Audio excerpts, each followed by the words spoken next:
The American Mafia, a name that stirs up images of old-school crime bosses, luxury cars, and shady backroom deals. But what if I told you that many of these notorious families are still active today, and in ways you wouldn't expect? These aren't your grandfather's gangsters. These mafia families have evolved and continue to hold power in the U.S. to this very day. So who are these families, and how are they still running things in 2024? Stick around and let's break it down.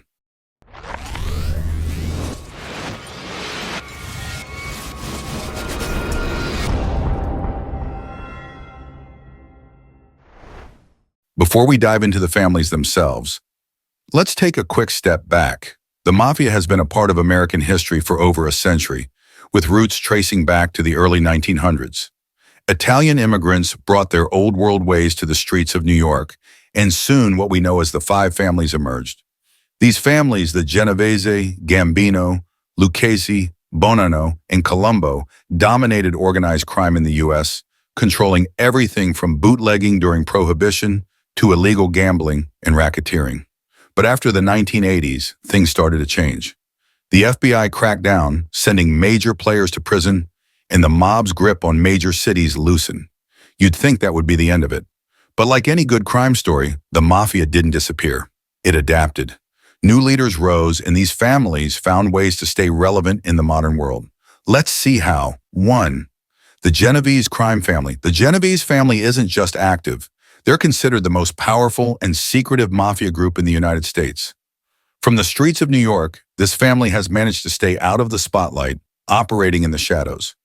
They're known for their tight-knit structure, where the leadership keeps things close to the vest, making it difficult for law enforcement to infiltrate.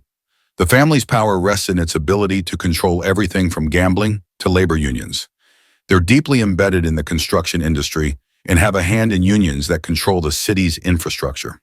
But don't think they're just about the old school stuff. They've evolved. Extortion and racketeering still pay the bills, but they've also ventured into modern scams, cybercrime, and financial fraud. Despite some recent arrests, including the conviction of several key players, the Genevese family is still considered a powerhouse. Liborio Barney Bellomo has been the boss of the Genevese family for years, keeping a low profile but maintaining control. Though under investigation for his ties to organized crime, Bellomo's influence remains intact. 2. The Gambino crime family. You've heard of them before. The Gambinos are one of the most famous mafia families in the U.S. But here's the thing. They're still running their operations in 2024. The family was once led by John Gotti, the so-called Dapper Don, who became infamous in the 80s and 90s for his flashy lifestyle and public trials. After Gotti's conviction, many thought the Gambinos were finished. But like all the best crime stories, the Gambino family adapted. They might not have the same kind of public persona anymore, but they're just as dangerous behind closed doors. Their operations are wide-ranging, including narcotics, extortion, loan sharking, and even the modern digital hustle, think cybercrime and digital fraud. The Gambinos are also big players in the construction industry, but instead of breaking kneecaps, they use their influence over contractors and city contracts to make money. Domenico Di Masi, a lesser-known figure, has been involved in running the family's operations with other capos. The Gambinos may not have the spotlight anymore, but they're still a major player in New York's underworld. 3. The Lucchese crime family. The Lucchese family has always been known for their versatility. They were a dominant force in the heroin trade during the 1970s and 80s. And even today, they're involved in a range of illegal activities. From gambling operations to the modern-day world of online scams, the Luccheses have proven they can survive in any era. They've had their fair share of legal battles, and recent years haven't been kind. There have been arrests, leadership changes, and plenty of scandals. But despite all of that, they still operate in key areas, especially around the New York metropolitan area. The family's ability to adapt, especially when it comes to expanding into new criminal enterprises like cybercrime, shows they're not going anywhere anytime soon. Michael "Mickey" D'Angelo, a reputed capo, has been involved in orchestrating much of the family's newer ventures. While the Luccheses may not be as flashy as the Gambinos, they're still feared. 4. The Bonnano crime family. The Bonnano family has been through some rough times, and by rough, I mean everything from leadership struggles to full-scale law enforcement crackdowns. The family has seen the rise and fall of several generations, but like a bad penny, they keep coming back. The Bonnanos are still very much a presence in the New York underworld. Their main sources of income come from extortion, loan sharking, and illegal gambling. But here's where it gets interesting. In recent years, the Bonnano family has expanded their operations into the world of digital crime. Cyber extortion, identity theft, and fraud are all on their radar. Joseph Joe D. DiPietro has been acting as a street boss for the Bonnano family, overseeing operations.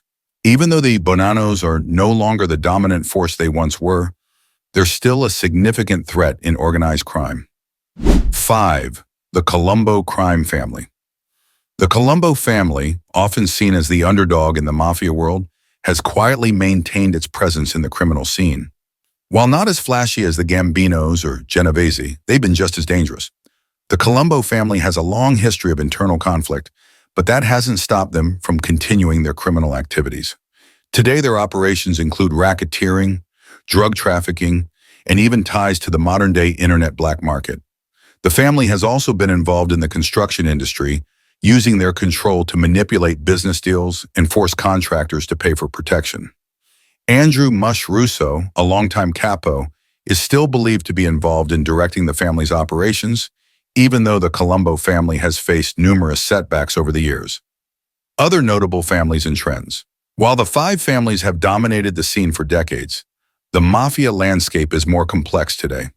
Smaller families, regional groups, and even Italian-American crime families with less national influence are still making waves. They operate in areas like drug trafficking, arms smuggling, human trafficking, and even infiltrating legitimate businesses. As law enforcement continues to crack down, the mob has started to move into new criminal ventures, such as the cyber black market. These families are no longer just about getting their hands dirty, now they're stealing identities, running digital scams, and exploiting technology to stay ahead of the game. It's easy to think that the mafia is a relic of the past, an old chapter in American history. But the reality is many of the families that rose to power in the 20th century are still alive and well in 2024. Whether it's gambling, extortion, or cybercrime, these families have found new ways to stay relevant, using both old-school intimidation and modern tech-savvy operations to keep their grip on power. So what do you think? Are we seeing the final days of the American mafia, or is it only just evolving? Let me know your thoughts in the comments below. And if you found this story as wild as I did, hit that like button, share this video with your friends, and don't forget to subscribe for more deep dives into the world of organized crime. Be sure to press the bell icon so you never miss an update on what's going on behind the scenes.